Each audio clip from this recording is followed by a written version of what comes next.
রাজমা তো অনেকভাবেই খেয়েছেন, নিরামিষ এইভাবে রাজমা একবার তৈরি করে খেয়ে দেখুন, খুবই ভালো লাগবে। রাজমাগুলোকে আগের দিন ভিজিয়ে রেখেছিলাম। এগুলোকে ভালো করে ধুয়ে সামান্য একটু নুন দিয়ে 2টো হুইসেল দিয়ে রাজমাগুলো সেদ্ধ করে নিয়েছি।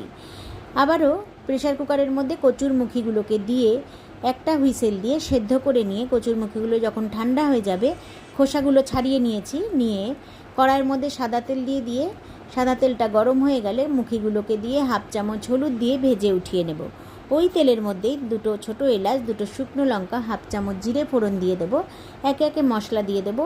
ছোটো চামচের 1 চামচ দিয়ে দেবো জিরে বাটা, 1 চামচ আদা বাটা, বড় চামচের 1 চামচ দিয়ে দেবো কাঁচা লঙ্কা বাটা, পরিমাণ মতো নুন আর হলুদ, একটা তেজপাতা, সামান্য একটু জল দিয়ে ভালো করে কষিয়ে নিয়ে সেদ্ধ করে রাখা রাজমাগুলোকে দিয়ে একটু গুঁড়ো গরম মশলা দিয়ে আবারও কিছুক্ষণ কষিয়ে নেব। একটা বাটির মধ্যে 50 গ্রাম টক দই, রাজমা মশলা, 1/2 চামচ চিনি, সামান্য একটু জল দিয়ে ভালো করে মিক্সড করে দিয়ে দেব। রাজমার মধ্যে দিয়ে ভালো করে কষিয়ে নিয়ে ভেজে রাখা কচুরমুখিগুলোকে দিয়ে দেব। দিয়ে আবারও কিছুক্ষণ কষিয়ে নিয়ে পরিমাণ মতন জল দিয়ে ঢাকা দিয়ে দেব। কিছুক্ষণ পরে যখন ঝোলটা ফুটে উঠবে তখন দিয়ে দেব সামান্য একটু কাসুরি মেথি, 2টো কাঁচা লঙ্কা দিয়ে আবারও কিছুক্ষণ ফুটিয়ে নিয়ে সামান্য একটু গুঁড়ো গরম মশলা আবারও দিয়ে নামিয়ে নেব নিরামিষ রাজমা।